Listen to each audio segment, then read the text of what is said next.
ప్రియ దేవుని బిడ్డలందరకు మన ప్రభువును రక్షకుడైన యేసు క్రీస్తు వారి నామములో ఈ యొక్క పునరుద్ధాన దినపు శుభాకాంక్షలు తెలియజేసుకుంటూ ఉన్నాను.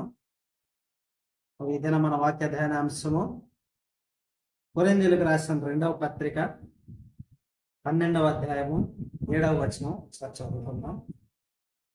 నాకు కలిగిన ప్రత్యక్షతలు బహు విశేషముగా ఉన్నందున నేను అత్యధికముగా హెచ్చిపోకుండా నిమిత్తము నాకు శరీరములో ఒక ముళ్ళు, నేను అత్యధికముగా హెచ్చిపోకుండా నిమిత్తము నన్ను నలగొట్టుటకు సాతాను యొక్క దూతగా ఉంచబడెను. అది నా యొద్ద నుండి తొలగిపోవాలని దాని విషయమై మమ్మారు ప్రభువును వేడుకొంటిని. అందుకు నా కృప నీకు చాలును, బలహీనత యందు నా శక్తి సంపూర్ణ మగుచున్నదని ఆయన నాతో చెప్పెను. కాగా క్రీస్తు శక్తి నా మీద నిలిచి ఉండు నిమిత్తము విశేషముగా నా బలహీనతల యందే బహు సంతోషముగా అతిశయపడదు. నేనెప్పుడు బలహీనుడనో అప్పుడే బలవంతుడును గనుక క్రీస్తు నిమిత్తము నాకు కలిగిన బలహీనతలలోను, నిందలలోను, ఇబ్బందులలోను, హింసలలోను, ఉపద్రవములలోను నేను సంతోషించుచున్నాను. చదవబడిన వాక్య భాగాన్ని గనక ఒకసారి మనం పరిశీలన చేసుకుంటే ఇక్కడ పౌలు గారు మరి తన శరీరములో ఉన్న ముళ్ళును గురించి మాట్లాడతా ఉన్నారు. అంతేనా?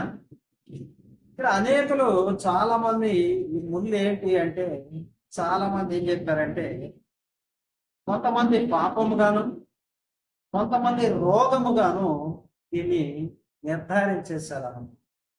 వాస్తవానికి పౌలు గారు చెప్పింది అసలు 2 కోణాలు కాదు.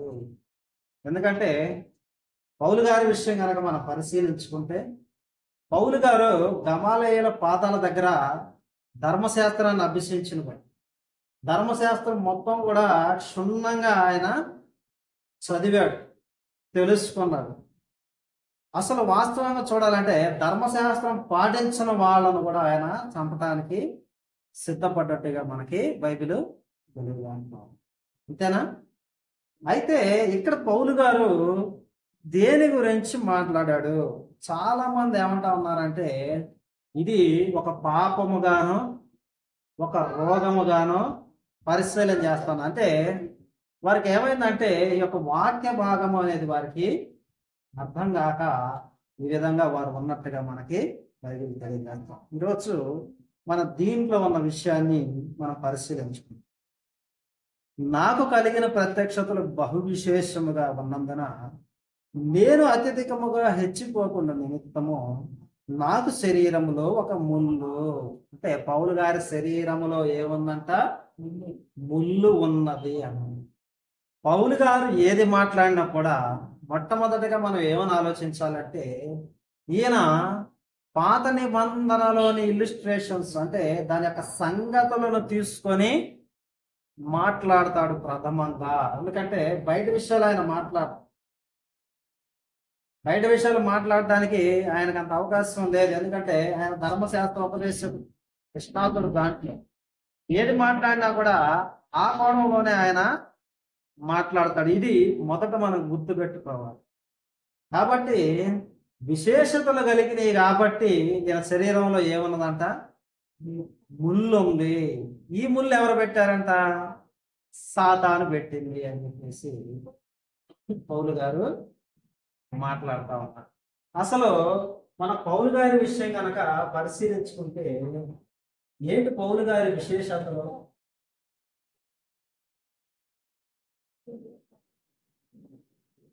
పౌలు గారి విశేషతలు ఏమిటి అని కనుక మనం చూసుకుంటే పౌలు గారు దేవుని వాక్య విషయంలో బహుగా సంతోషిస్తా ఉన్నాడు, ఆనందిస్తా ఉన్నాడు అని చెప్పేసి లేఖనాలు మనకి తెలియజేస్తా ఉన్నాం.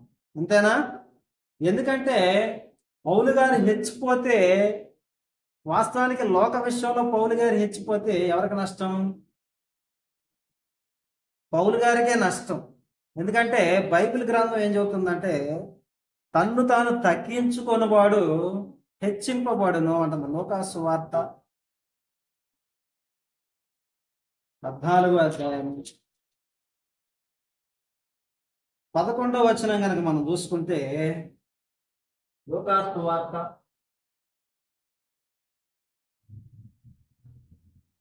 14వ అధ్యాయము 11వ వచనం ఏం చెబుతుందంటే, తన్ను తాను హెచ్చించుకున్నవాడు ప్రతి వాడును తగ్గింపబడును, తన్ను తాను తగ్గించుకున్నవాడు హెచ్చింపబడును. మరి పౌలు గారి హెచ్చింపు ఎవరిది? ఒకసారి మనం పరిశీలిద్దాం. పౌలు గారి హెచ్చింపు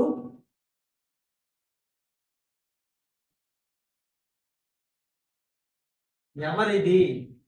పౌలు గారేమో విశేషతలు ప్రత్యక్షతలు బహు విశేషముగా ఉన్నాయి అని చెప్పేసి మాట్లాడతాడు. ఎవరి విషయంలో హెచ్చిపోతున్నాడు అంటే పౌలు గారు దేవుడి విషయంలో హెచ్చిపోతున్నాడంట. ఎందుకంటే ఏ మనుషుడైతే తను తాను ఎక్కువగా ఊహించేసుకుంటాడో ఆ మనుషుడు తగ్గించబడతాడు అని చెప్పేసి వాక్యం తెలియజేస్తాం. ఒకసారి మనం సామెతల గ్రంథం 16వ అధ్యాయము 18వ వచనం చూస్తాం. సామెతల గ్రంథము 16వ అధ్యాయం 18వ వచనం ఏం చెబుతుంది బైబిల్ వాక్యం? నాశనమునకు ముందు గర్వము నడుచును, పడిపోవుటకు ముందు అహంకారమైన మనస్సు నడుచును. మరి ఎప్పుడైతే పౌలు గారి లోక విషయంలో హెచ్చిపోతాడో ఎవరికి లాభం? సాతానికి లాభం. అంతేనా? ఎందుకంటే పౌలు గారు కనుక నిజంగా లోక విషయంలో హెచ్చిపోతే, చాలా మంది ఏమంటున్నారంటే ఈయన లోక విషయంలో హెచ్చింపు కలిగి ఉన్నాడు, అందుకని ఏం చేస్తాడంటే దేవుడు ముళ్ళు పెట్టాడు అని చెప్పేసి మాట్లాడుతున్నారు. ముళ్ళు పెట్టింది ఎవరంట? సాతాను పెట్టింది. ఇక్కడ పౌలు గారు ఏం చెబుతున్నారు? ఎక్కడైతే నాకు విశేషతలు కలిగిందో అప్పుడు నాలో ముళ్ళు అనేది వచ్చింది. ఏ మనిషి అయితే తనను తాను హెచ్చించుకుంటాడో ఆ మనిషిలో ఏమవుతుంది? గర్వం వచ్చేస్తుందంట. ఇది మరి దేవుని పరమైన గర్వమా? కాదు. ఎందుకని? ఈ గర్వంలో పౌలు గారు లేడు. పౌలు గారు బైబిల్లో ఎప్పుడు మాట్లాడినా కూడా చాలా వినయ స్వభావంతో మాట్లాడాడు. ఒకసారి మనం ఎఫెసీలకు రాసిన పత్రిక 3వ అధ్యాయము 8వ వచనం కనుక మనం ఒకసారి చూసుకుంటే, ఎఫెసీలకు రాసిన పత్రిక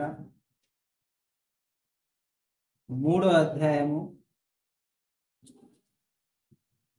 8వ వచనం, దేవుడు మన ప్రభు అయిన క్రీస్తు యేసునందు చేసిన నిత్య సంకల్పము చొప్పున పరలోకములో ప్రధానులకును అధికారులకును సంఘము గారా తన యొక్క నానా విధమైన జ్ఞానం ఇప్పుడు తెలియబడాలని ఉద్దేశించి శోధింపశక్యము కాని క్రీస్తు ఐశ్వర్యమును అన్ని జనుల్లో ప్రకటించుటకును సమస్తమును సృష్టించిన దేవుని యందు పూర్వకాలం నుండి మరుగైన ఆ మర్మమును గుర్చిన ఏర్పాటు ఎట్టిదో అందరికీ తేటపరచుటకును పరిశుద్ధులందరిలో అత్యల్పుడనైన నాకు, ఏమంటున్నాడు ఇక్కడ పౌలు గారు? అత్యల్పుడు. పౌలు గారు ఈ విషయంలో ఏమన్నా హెచ్చించుకున్నాడా? లేదు. ఎందుకంటే పౌలు గారు దేవుని విషయం వచ్చేసరికి ఏమని చెబుతున్నాడంటే నేను చాలా అల్పుడని అని చెప్పేసి పౌలు గారు మాట్లాడుతున్నాడు. మరొక వచనం చూద్దాం. అపోస్తల కార్యాల గ్రంథం 20వ అధ్యాయము 19వ వచనం చూద్దాం. యూదుల కుట్ర వలన నాకు శోధనలు సంభవించినను కన్నీళ్లు విడుచుచు పూర్ణమైన వినయ భావముతో నేనేలాగు ప్రభువును సేవించుచుంటినో. ఏముందంటే పౌలు గారి లక్షణాలు లెక్క పూర్ణమైన వినయ భావం. అంతేనా? పౌలు గారిలో ఉంది. ఏమంటున్నాడు ఇక్కడ? అత్యల్పుడు అంటున్నాడు, పూర్ణమైన వినయ భావంతో నేను ప్రభువుని సేవిస్తున్నాను అన్నాడు. ఈ ప్రత్యక్షతలు ఉన్న పౌలు గారికి దేవుడే ముళ్ళు పెడతాడా? దేవుడు ముళ్ళు పెట్టాడు. ఎందుకని? పౌలు గారు దేవుని విషయంలో ఎలా మాట్లాడుతున్నాడంటే తనను తాను తగ్గించుకొని మాట్లాడుతున్నట్టుగా మనకి ఇక్కడ లేఖనం అనేది తెలియజేస్తా ఉంది. ఒకసారి మనం కొరింథీయులకు రాసిన పత్రిక, మొదటి కొరింథీయులకు రాసిన పత్రిక 15వ అధ్యాయము 9వ వచనం. ఏలైనగా నేను అపోస్తలులందరిలో తక్కువ వాడను, దేవుని సంఘమును హింసించినందున అపోస్తలుడు అనబడుటకు యోగ్యుడను కాను. అపోస్తలులందరిలో పౌలు గారు ఎవరంట? తక్కువ వాడు. అర్థమవుతుందా? ముందు ఇప్పుడు పౌలు గారికి దేవుడు పెడతాడా? నిజంగా పౌలు గారు లోక విషయంలో గర్వం కలిగి ఉంటే ఖచ్చితంగా దేవుడు పౌలు గారిలో ముళ్ళు పెట్టేవాడు. అయితే గర్వం విషయం అయితే ఇంకా పౌలు గారిని దేవుడు వాడుకోవాల్సిన అవసరం లేదు. ఎందుకంటే ఎప్పుడైతే మనిషిలో గర్వం వస్తుందో నాశనం అనేది దాని అంతటా అదే వస్తుంది. కానీ ఇక్కడ పౌలు గారు దేని గురించి మాట్లాడుతున్నాడంటే దేవుని యొక్క విశేషతలు, ప్రత్యక్షతలు బహు విశేషముగా పౌలు గారికి దేవుడు అందించాడంట.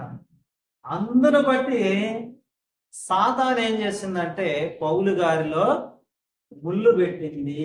ముళ్ళు పెట్టింది ఎవరు అంటే సాతాను. ముళ్ళు సాతాను పెట్టింది, ఇది దేవుడు పెట్టింది కాదు. మనం జాగ్రత్తగా గమనించాలి. అనేకులు ఏమంటున్నారంటే దేవుడే పెట్టాడు అని చెప్పేసి మాట్లాడుతూ ఉన్నారు. కానీ ఇక్కడ మనకేం చెబుతుంది? పౌలు గారి యొక్క లక్షణాలు చూస్తే అత్యల్పుడు అని అంటున్నాడు, పూర్ణమైన వినయభావం అంటున్నాడు, తక్కువ వాడడం అన్నాడు. అలాగనే లోకాసువార్త 14:11 మనం చూస్తే తనను తాను తగ్గించుకునేవాడైతే హెచ్చింపబడతాడు అన్నాడు. ఇక్కడ పౌలు గారు తగ్గించుకున్నాడు కాబట్టి దేవుడు ఏం చేశాడంట? హెచ్చింపునిచ్చాడంట. ఏంటి హెచ్చింపు అంటే వాక్య విషయంలో మిగతా 12 మంది అపోస్తలుల కంటే పౌలు గారినే ఎక్కువగా దేవుడు వాడుకున్నట్టుగా మనకి జీవ గ్రంథం రాయబడి ఉంది. అందరికంటే ఎక్కువగా 14 పత్రికలు రాశాడు పౌలు గారు. 14 పత్రికల్లో కూడా పరలోక రాజ్యం యొక్క మర్మాలను తెలిపాడు పౌలు గారు. అందుకే నాకు కలిగిన ప్రత్యక్షత అని చెప్పేసి ఇక్కడ పౌలు గారు మాట్లాడతాము. ఈ తగ్గింపును బట్టి తాను హెచ్చింపబడ్డానని దేవుడు ముళ్ళులు పెట్టాడా? లేదు. మరి పౌలు గారు ఏ కోణంలో మాట్లాడాడు అని కనుక మనం చూసుకుంటే ఎక్కడైతే దేవుని బిడ్డలు అనే వాళ్ళు ఉంటారో దేవుని బిడ్డల పక్కన విగ్రహారాధన చేసేవాళ్ళు కానీ తమ యొక్క జాతి కాని వాళ్ళు, ఇప్పుడు యూదులు ఉన్నారు, ఇశ్రాయేలీలు ఉన్నారు అనుకోండి, ఇశ్రాయేలు చుట్టూరు తమ జాతి కాని వారు ఉంటే వారిని దేవుడు అసలు ఏమని సంబోధించాడో ఒకసారి మన పాత నిబంధనలో పరిశీలిద్దాం. ఒకసారి మనం సంఖ్యాకాండము 33వ అధ్యాయము 55వ వచనం. అయితే మీరు మీ ఎదుట నుండి ఆ దేశ నివాసులను వెళ్ళగొట్టని ఎడల మీరు వారిలో ఎవరిని ఉండనిచ్చెదరో వారు మీ కన్నులలో ముండ్లుగాను మీ ప్రక్కలలో శూలముగాను ఉండి మీరు నివసించు ఆ దేశంలో మిమ్మల్ని బాధ పెట్టెదరు. ఏంటంటే ఇక్కడ ఏం మాట్లాడుతున్నాడు? ఇక్కడ ముళ్ళు, శూలము అంతేనా? ఏంటిదంటే ఇది నిజంగా గుచ్చుకునే శూలమా? ఏమంటున్నాడు ఇక్కడ దేవుడు? అయితే మీరు మీ ఎదుట నుండి ఆ దేశ నివాసులను వెళ్ళగొట్టని ఎడల మీరు వారిలో ఎవరిని ఉండనిచ్చెదరో. ఎవరంట? ఇశ్రాయేల్ కాని జనాంగం వాళ్ళ చుట్టూరా ఎవరైతే ఉన్నారో వారిని దేవుడు ఏం సంబోధిస్తున్నాడంటే వాళ్ళు మీకు ముళ్ళుగా ఉంటారు అని చెప్పేసి మాట్లాడుతున్నాడు. దీనిని పౌలు గారు వాడాడు. ఎందుకంటే పౌలు గారు ధర్మశాస్త్ర ప్రావీణ్యుడు కాబట్టి ఏం చేశాడంటే పౌలు గారు ఈ పదాన్ని వాడాడు, ముళ్ళు, శూలము అని చెప్పేసి మాట్లాడాడు. ఒకసారి మనము ఇంకొన్ని వచనాలు చూద్దాం. యెహోషువ గ్రంథము 2వ అధ్యాయం 3వ వచనం.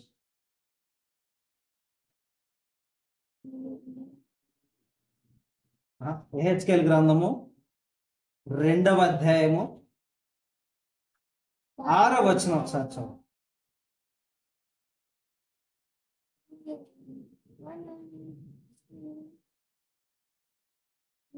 యెహెజ్కేలు గ్రంథము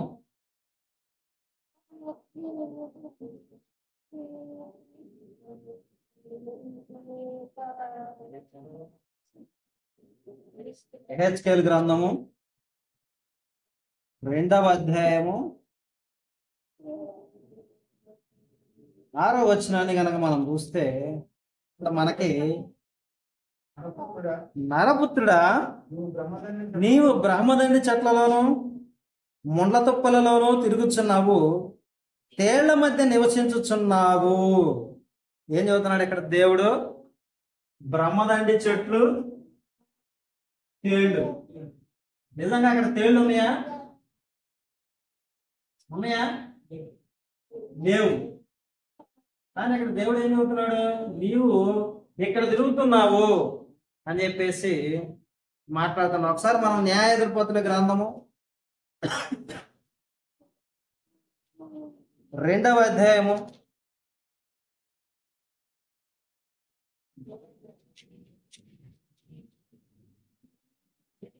3వ వచనం ఒకసారి చదువుదాం. మీరు ఈ దేశ నివాసులతో నిబంధన చేసుకునకూడదు, వారు బలిపీఠములను విరగొట్టవలన ఆజ్ఞించుకుని గాని మీరు నా మాటను వినలేదు. మీరు చేసిన పని ఎట్టిది? కావున నేను మీ ఎదుటి నుండి ఈ దేశ నివాసులను వెళ్ళగొట్టను, వారు మీ ప్రక్కలకు శూలముగా నుందురు, వారి దేవతలు మీకు ఉరిగా ఉందురు. ఇక్కడ కూడా శూలము అన్నమాట వాడాడు. ఇక్కడ న్యాయాధిపతులు 2వ అధ్యాయము 3వ వచనం. జాగ్రత్తగా మనం ఇప్పుడు ఈ పదాలను అర్థం చేసుకోవాలి. దేవుడు ఏం చెబుతున్నాడంటే, మీరు ఎక్కడైతే ఉంటున్నారో ఆ ప్రాంతంలో మీ దేశ వాసులు కాకుండా ఉన్నారే, విగ్రహారాధన చేస్తున్నారే, దేవతలను కలిగి ఉన్నారే, వారు మీ మధ్యలో ఉంటే ఎట్లా ఉంటారంట? వాళ్ళు శూలములుగా, పొడిచే వాళ్ళగా, అక్కడ పల్లెములు అంటారే, పల్లెములు లాగా వాళ్ళు ఉంటారు అని చెప్పేసి మనకి బైబిల్ మాట్లాడుతూ ఉంది. ఇంకా మనం యెహోషువ గ్రంథం 23:13 చూసుకుంటే కొరడాలుగా, ముళ్ళుగా అని చెప్పేసి ఇప్పుడు మాట్లాడాడు. యెహోషువ 23:13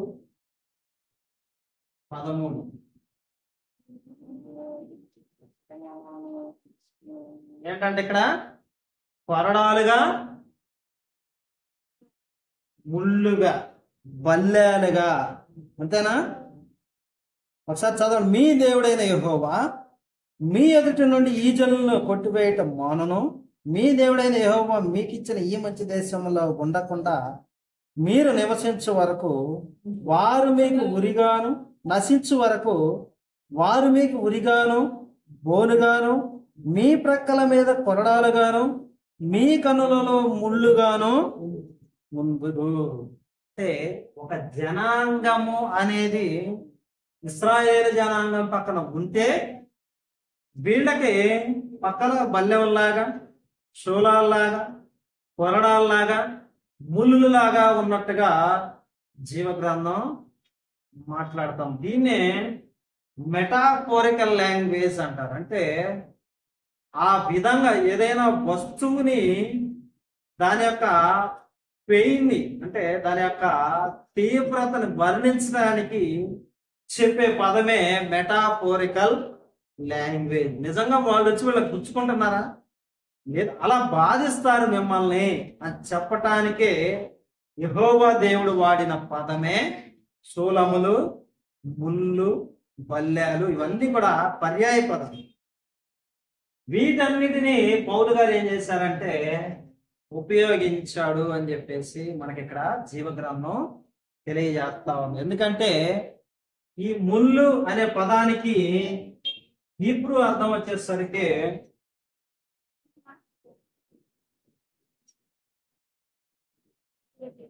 హీబ్రూ పదంలో దీని అర్థం వచ్చేసరికి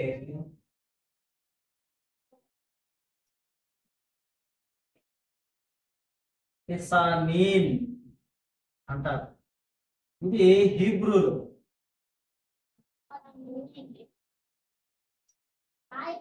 అర్థమవుతుందా? హిసానీన్ అంటే ముళ్ళు. గ్రీక్ పదం వచ్చేసరికి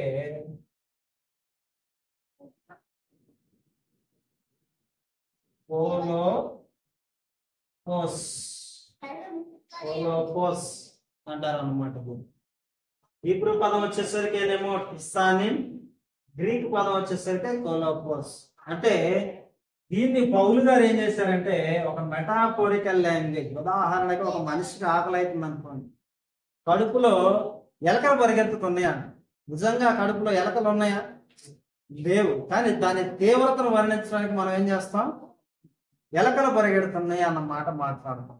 ఏదన్నా సంఘటన మనం విన్నప్పుడు నిజాయం మనం ఏం మాట్లాడతాం? గుండెల్లో నాకు రైళ్లు పరిగెత్తినాయి అంటాం. నిజంగా రైళ్లు ఉన్నాయి మన గుండెల్లో? లేదు. కానీ ఆ వర్ణించే విధానాన్ని మనం ఏం చేస్తామంటే అలా పోల్చి చెప్తాం. దాన్నే మెటాఫోరికల్ లాంగ్వేజ్ అంటారు. అంటే ఉన్న ఎదురుగా కనిపించే ఒక వస్తువును వర్ణిస్తూ దాని యొక్క తీవ్రతను మీరు పొందుతారని చెప్పటానికి. మల్యాలు ఏం చేస్తాయంటే గుచ్చుకుంటాయి, కొరడాలు ఏం చేస్తాయంటే చీల్చివేస్తాయి. ఇశ్రాయేలు పక్కన వేరే ప్రజలు, వారి దేవతలు కలిగిన ప్రజలు ఎవరున్నా కూడా మీకు వాళ్ళు ఏం చేస్తారంట? శూలాలుగా ఉంటారు, మీకు బల్యాలుగా ఉంటారు, కొరడాలుగా ఉంటారు అని చెప్పి వాడిన పదమే ముళ్ళు. ఇది మొదట మనం అర్థం చేసుకోవాలి. దాన్ని పౌలు గారు ఇక్కడ ఉపయోగించారు. ఈ భాష అర్థం కాక చాలా మంది ఏం చేస్తా ఉన్నారంటే పాపము ఉన్న ముళ్ళు బలము ఏంటంటే ముళ్ళు పాపం అనేది మనిషిలో ముళ్ళు లాంటిది అని చెప్పేసి ఈ ముళ్ళు పాపము అని చెప్పేసి ఒక బ్యాచ్ డిసైడ్ చేసేసి, కాదు కాదు ఇది పాపము కాదు, ఇది రోగము అని చెప్పేసి ఇంకొక బ్యాచ్ దీన్ని డిసైడ్ చేసింది. వాస్తవానికి పౌలు గారు ఏ కోణంలో మాట్లాడాడు? పాత నిబంధన కోణంలో పౌలు గారు మాట్లాడాడు. పాత నిబంధన కోణంలో మాట్లాడేటప్పుడు ఆయన ఉపయోగించిన పదం ఏంటి? ముళ్ళు, హిసానిన్ అనే పదాన్ని ఉపయోగించారు. దాన్ని కోలోపాస్ అని చెప్పేసి ఇక్కడ మాట్లాడాడు. ఇప్పుడు ఈ ముళ్ళు ఎవరు పెట్టారు చూస్తే సాతాను పెట్టింది. చాలా మంది మరి దీన్ని రోగాలకు అప్లై చేస్తా ఉన్నారు కదా. నిజంగా మరి పౌలు గారు నా రోగాన్ని తీసేయ్యా అంటే దేవుడు వద్దు, ఆ రోగం ఉండని, నా మహిమ నిమిత్తము నేను రోగం పెట్టాను అన్నాడా? ఇప్పుడు ఆలోచిద్దాం మనం. ఇది నిజంగా రోగమే అని మనం అనుకుంటే దేవుని మహిమ నిమిత్తము మనుషుల్లో రోగాన్ని పెడతాడా దేవుడు? పెట్టేవాడేనా ఆయన? కాదు. కానీ ఈ విషయం అర్థం కాక చాలా మంది ఏం చేస్తా ఉన్నారంటే ఇది రోగమే అని చెప్పేసి మాట్లాడుతున్నాం. ఒకసారి మనము మత్తయి సువార్త 8వ అధ్యాయము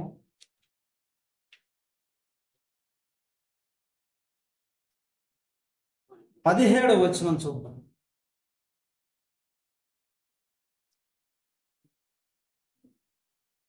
మత్తయి సువార్త 8వ అధ్యాయము 17వ వచనాన్ని గనక మనం ఒకసారి పరిశీలిస్తే ఇక్కడ యేసుక్రీస్తు ఒక మాట అంటున్నాం.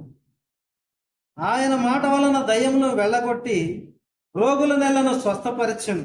అందువలన ఆయనే మన బలహీనతలను వహించుకొని మన రోగములను భరించనని ప్రవక్త అయిన యెషయా ద్వారా చెప్పబడినది నెరవేరెను.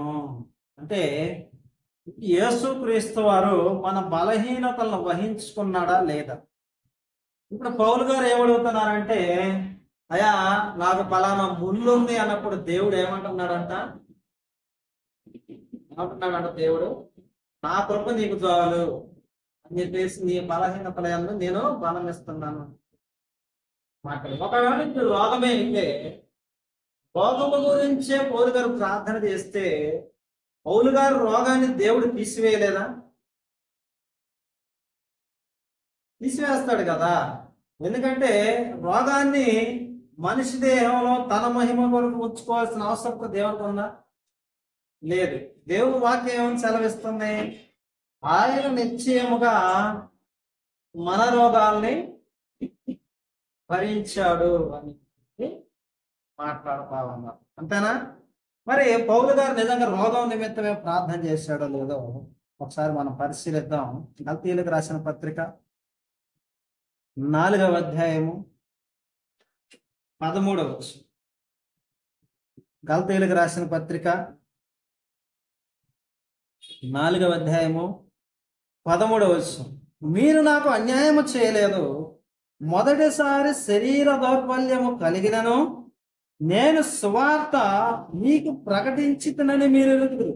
అప్పుడు నా శరీరములో మీకు శోధనగా ఉండిన దానిని బట్టి నన్ను మీరు తృణీకరింపనో లేదు, నిరాకరింపనైనను లేదు, గాని దేవుని దూత వలెను క్రీస్తు యేసును వలెను నన్ను అంగీకరించితిరి. ఏం చేశారంటే ఇక్కడ పౌలు గారిని శరీర దౌర్బల్యం కలిగినా కూడా ఆయన ఏం చేశారంట? అంగీకరించారంట. అంటే ఒకవేళ శరీర దౌర్బల్యం ఉండి ఆయన దేవుని సువార్త చేసినా కూడా వాళ్ళందరూ విన్నారా? విన్నారు. మరి అలాంటి పరిస్థితుల్లో దీన్ని తీసేయ్యా, ఇది నాకు అడ్డంగా ఉందని పౌలు గారు మాట్లాడా?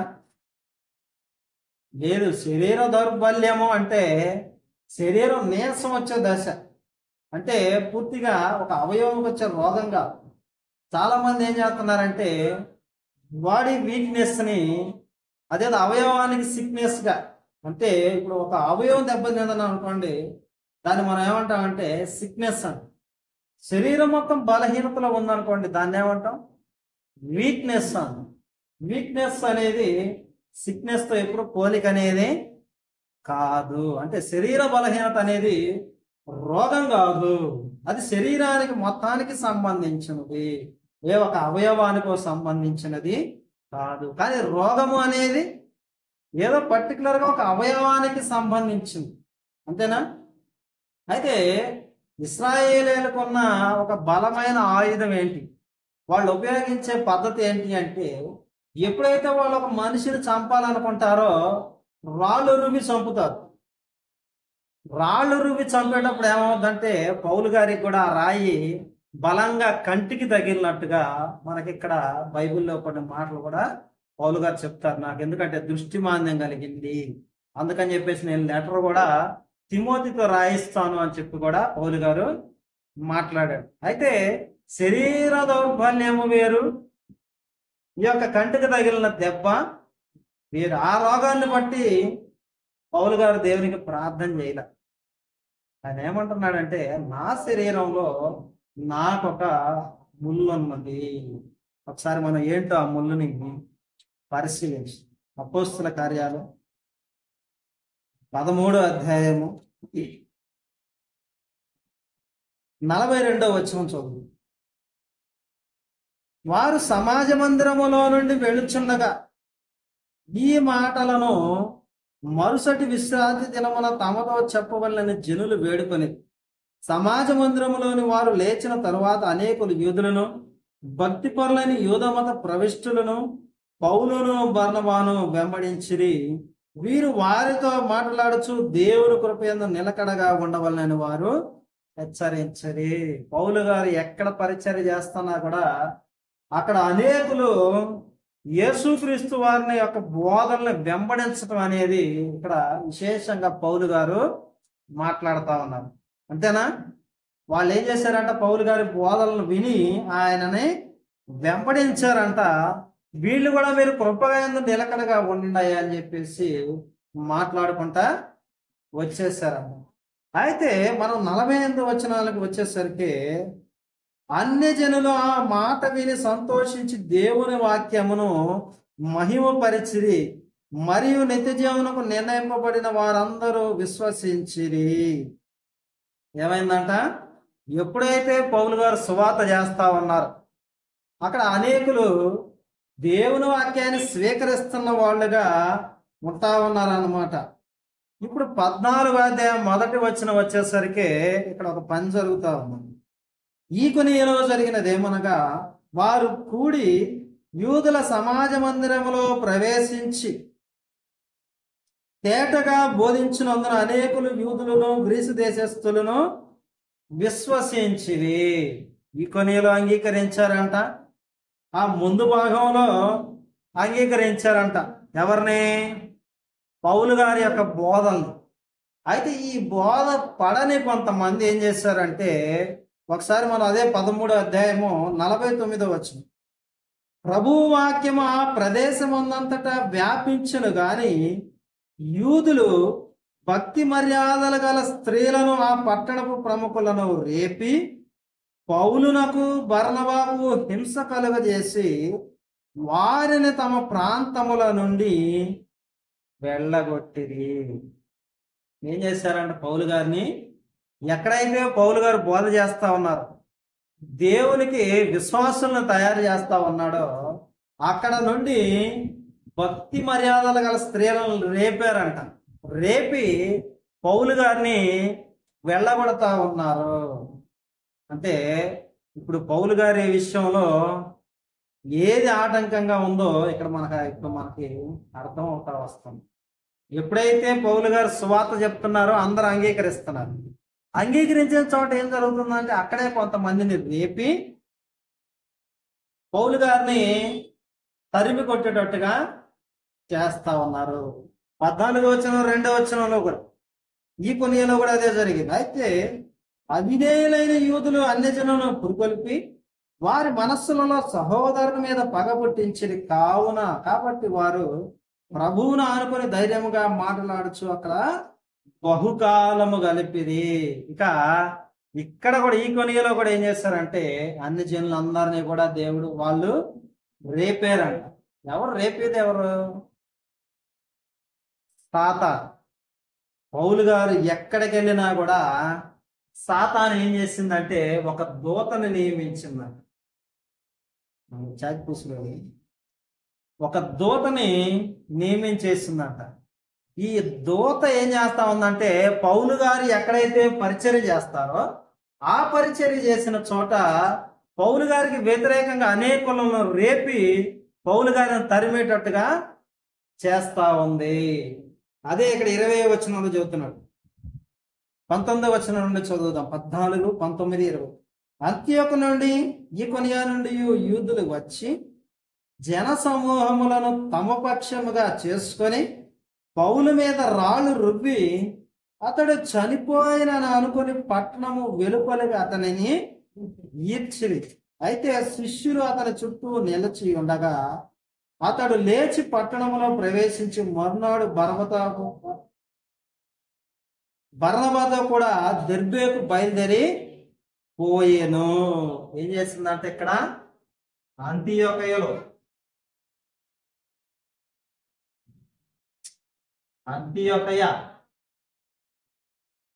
ఈకొనియ అంతేనా? ఇదంతా ఎక్కడ జరుగుతుందంట? ప్రాంతాల్లో, పౌలు గారు సువార్త ప్రకటించే ప్రాంతాల్లో జరుగుతుంది. మనం అపోస్తల కార్యాలు 13వ అధ్యాయము 14వ అధ్యాయాలను పరిశీలిస్తున్నాం. ఓకేనా? ఈ 2 అధ్యాయాలు పౌలు గారు ఏం చేస్తా ఉన్నారంటే సువార్త ప్రకటిస్తా ఉన్నారు, అనేకులను విశ్వాసులుగా తీసుకుని వస్తా ఉన్నారు. అయితే అంతియోకియాకు పోయినప్పుడు ఏమైంది? అక్కడ భక్తి మర్యాదలు గల స్త్రీలను రేపింది, పురికొల్పింది. పౌలు గారిని వాళ్ళు తరిమేశారు ఆ గ్రామంలో. ఇక ఈకొనియకి వచ్చాడు. ఇక్కడ అనిజను పురికొల్పింది, రాళ్ళు రూపి చంపేటట్టుగా ఇక చచ్చిపోయాడు అనుకున్నాకనే వాళ్ళు వదిలేసినట్టుగా మనకి జీవగ్రంథం తెలియజేస్తా ఉంది. ఎవరు పెట్టారంట అసలు? ఇంతకీ ఈ ముళ్ళు ఎవరు పెట్టారంట? సాతాను పెట్టిందంట. ఏంటి ఈ ముళ్ళు? పౌలు గారు ఎక్కడికి ప్రయాణిస్తే అక్కడ సాతాను ఒక ఏజెంట్ని పెట్టింది.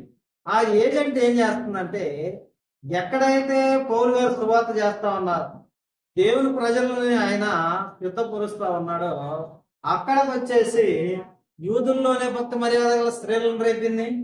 ఇక్కడికి వచ్చేసి అన్ని జనులను పురికొల్పింది. ఇంకో కొంతమంది అయితే ఆయనకి ద్యుపతి హెర్గే అయిన పేర్లు కూడా పెట్టేసి వీళ్ళే దేవుళ్ళు, వీళ్ళే దేవతలుగా చేసినట్టుగా కూడా మనము చూస్తా ఉన్నాం. అంటే పౌలు గారు వెళ్ళిన పరిస్థితుల్లోకెల్లా పౌలు గారిని ఏం చేస్తున్నారంట? తరిమి కొడుతున్నారంట. అంటే రాళ్ళు రుమిగా చచ్చిపోయాడు అనుకున్న తర్వాతనే పౌలు గారిని వదిలేసినట్టుగా మనకి జీవగ్రంథం తెలియజేస్తా ఉంది. దానివల్ల తగిలిన ప్రాబ్లం వల్ల పౌలు గారు ఏమన్నా సువార్త మళ్ళీ నేను ఆపాల్సి వస్తుందాయా, నాకు బలం ఇవ్వని చెప్పేసి ప్రార్థించాడా? నాకు ఈ రోగం ఉందని ప్రార్థించాడా? లేదు. వెంటనే ఏం చేశాడంటే అక్కడ బర్రబాతో కూడా తెరిపేకి బయలుదేరిపోయి ఆ పట్టణంలో సువార్త ప్రకటించి అనేకులు శిష్యులుగా చేసిన తరువాత లుస్త్రకును, ఈకొనియకును, అంత్యోకును తిరిగి మళ్ళా వాళ్ళు వచ్చినట్టుగా మనకి ఇక్కడ జీవగ్రంథం తెలియజేస్తా ఉంది. అంటే పౌలు గారు ఎక్కడికి వెళితే అక్కడ అన్ని జనులను రేపుతా ఉంది. రేపినప్పుడు ఇందాక మనం ఏం మాట్లాడుకున్నాం? అన్ని జనులు ఉన్న ప్రదేశంలో ఇశ్రాయేలీలు ఉన్నప్పుడు అన్ని జనులు ఇశ్రాయేలుకి ఎలా ఉంటున్నారంట? శూలములుగా, ముళ్ళుగా ఉన్నారు. అంటే గుచ్చుకునే వారిగా వాళ్ళకు ఉన్నారు. ఇదే సిద్ధాంతాలు పౌలు గారు కూడా మాట్లాడతా, ఎక్కడైతే పౌలు గారు సువార్త చేస్తున్నారో అక్కడ అన్ని జనులు రేపును బట్టి ఇది సాతాను నాకు ఒక ముళ్ళు పెట్టిందయ్యా, నేను అత్యధికంగా హెచ్చిపోకుండా నిమిత్తం, అంటే నీ సువార్త ఎక్కువగా విరివిగా చెప్పి అనేకులను తీసుకొచ్చే క్రమంలో సాతాను ఏం చేస్తుందంట? తనను అడ్డగిచ్చేస్తుంది అన్న కోణంలో పౌలు గారు అక్కడ మాట్లాడుతూ ఉన్నారు. అందుకే పౌలు గారు ధర్మశాస్త్ర నిపుణుడు. ఆయన ఏం మాట్లాడినా కూడా అక్కడ ఒక అర్థం ఉంటుంది. అందుకే ఇక్కడ మనకి 2 కొరింథీ పత్రిక 12:7 ఇక్కడ ఒక మాట అంటున్నాడు. అది 8 అది నా యొద్ద నుండి తొలగిపోవాలనని దాని విషయమై ముమ్మారు ప్రభువును వేడుకుంటుంది. ఏంటి అది?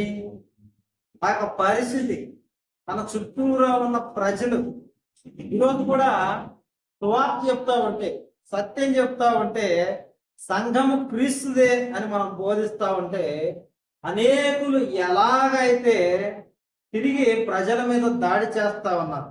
అంటే పాస్టర్లే సువార్థికుల్ని రెచ్చగొట్టి వారి మీద దాడి చేపించే విషయం ఎలాగ మనకు కనబడతా ఉన్నాం. కాబట్టి పౌలు గారు కూడా దేవుని సువార్త చేస్తున్నప్పుడు అక్కడ ఉన్న చుట్టుపక్కల ప్రజలను రేపి పౌలు గారు అక్కడ నుండి వెళ్ళిపోయేలా చేయకుండా ఈ పరిస్థితిని నాకు తొలగించయ్యా అని చెప్పేసి పౌలు గారు మాట్లాడమని, అది నా యొద్ద నుండి తొలగిపోవాలి కానీ దాని విషయమై ముమ్మారు ప్రభువును వేడుకుంటుంది. దేని విషయమై? ఈ యొక్క సాతాను ఏజెంట్ ఉంది, ఈ ఏజెంట్ అందరిని రేపుతా ఉంది, దాన్ని అసలు నా దగ్గర నుండి తీసేయ్యా అని చెప్పేసి పౌలు గారు వేడుకుంటున్నాడట. వేడుకుంటే దేవుడు ఏమంటున్నాడంట అక్కడ? అందుకు నా కృప నీకు చాలును, బలహీనత యందు నా శక్తి పరిపూర్ణమగుచున్నదని ఆయన నాతో చెప్పాను. కాగా క్రీస్తు శక్తి నా మీద నిలిచి ఉండు నిమిత్తము విశేషముగా నా బలహీనత ఏంది బహు సంతోషముగా అతిశయపడుతున్నా. అందుకు దేవుడు ఏమంటున్నాడంట? నేను నిన్ను వాడుకుంటున్న విధానాన్ని బట్టి నాకు కూడా సంతోషంగా, నా కృప నీకు చాలు. ఎంతైతే పరిచయం చేస్తున్నావో అది అయిపోయినాడు. ఇక దాన్ని ఆయన తీసివేయవలసిన అవసరత అనేది లేదు అని చెప్పేసి మాట్లాడుతా ఉన్నాడు. అంతేనా? రోగం గురించి చెప్పాడు దేవుడు ఇక్కడ. అయ్యా రోగం ఉంది అంటే ఉండని, అది నా మహిమ నిమిత్తం అన్నాడా? ఇప్పుడు దేవుడు ఏం చెబుతున్నాడు? శ్రమలను గురించి మాట్లాడుతా ఉన్నాడు. పౌలు గారి శరీరంలో ఉన్న ఏవైతే శ్రమలు ఉన్నాయో, పౌలు గారు ఏదైతే ఇబ్బందులు పడతా ఉన్నారో వాటిని గురించి ఇక్కడ పౌలు గారు మాట్లాడుతున్నాడు. కానీ ఏదో శరీరం రోగం ఉంది దాన్ని తీసేయట్టు దేవుడు నా మాట వినలేదు నేను చెప్పట్లేదు. ఎందుకంటే నిశ్చయముగా ఆయన మన బలహీనతలను వహించుతున్నాడు, మన రోగాలను ఆయన భరించాడు. ఇవన్నీ తీసుకొని నిత్య దేహంలో మనకేముంటది? ఏ రోగం లేని శరీరం ఉంటుంది. అది ఆత్మ తేటగా చూసే కన్నులు వస్తాయి మనకి. ఇప్పుడు కానీ మనం కొంతవరకు ఆలోచించే పరిధి, మనం తర్వాత ఆయనతో సమానునిగా ఉంటామో ప్రతిదీ కూడా మనము ఆయనకు ఆజ్ఞానుసారంగా నడుచుకోగలిగే దేహాన్ని ఆయన మనకి ఇవ్వబోతా ఉన్నాడు. అంటే ఇక్కడ పౌలు గారు ఏమైనా మాట్లాడుతూ ఉన్నారంటే, క్రీస్తు యొక్క ముద్రలు నాలో ఉన్నాయి. గలతీ 6:17 మాట్లాడుతా ఉన్నాడు. 6వ అధ్యాయము గలతీయులకు రాసిన పత్రిక 6వ అధ్యాయము 17లో ఇక్కడ పౌలు గారు మాట్లాడుతా ఉన్నాడు. గలతీ 6వ అధ్యాయము 17వ వచనం. ఏంటి క్రీస్తు ముద్ర? ఏంటిది క్రీస్తు ముద్ర అంటే? ఏంటిది? శ్రమలంట. ఒకసారి లోకాసు వార్తనే మనం పరిశీలిద్దాం. లోకాసు వార్త 21వ అధ్యాయం కనుక మనం చూసుకుంటే 12-13 వచ్చిన లోకాసు వార్త 21వ అధ్యాయము 12-13. ఇవన్నీ జరగక మునుపు వారు మిమ్మల్ని బలాత్కారముగా పట్టి నా నామము నిమిత్తం మిమ్మల్ని రాజుల యొద్దకును అధిపతుల యొద్దకును తీసుకుని పోయి సమాజ మందిరములకును చెరసాలకును అప్పగించి హింసింతురు. ఇది సాక్షార్థమై మీకు సంభవించును. ఇక్కడ యేసుక్రీస్తు అది ఏం చెప్పారంట? లోకా 21:12-13లో శ్రమలు మీకు కలుగుతాయి. దేని నిమిత్తం అంట? క్రీస్తు నిమిత్తం మిమ్మల్ని పట్టుకొని ఆయన బంధిస్తారు, అధికారులకు అప్పచెప్తారు అని చెప్పేసి ఇక్కడ ఆయన మాట్లాడుతా ఉన్నారు. కాబట్టి ఇక్కడ పౌలు గారు ఏమంటున్నారంటే, నేను శ్రమ పడుతున్నాను. శ్రమ పడేటప్పుడు ఎవరి ముద్రలు నాలో ఉన్నాయి? క్రీస్తు వారి ముద్రలే నాలో ఉన్నాయి. ఏంటి ఆ శ్రమలో? ఒకసారి మనము కొరింథీయులకు రాసిన మొదటి పత్రిక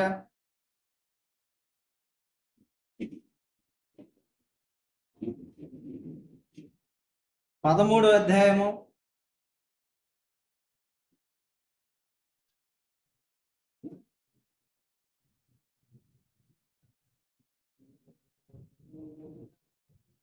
2వ పత్రిక 11వ అధ్యాయము 23 నుంచి చదువు.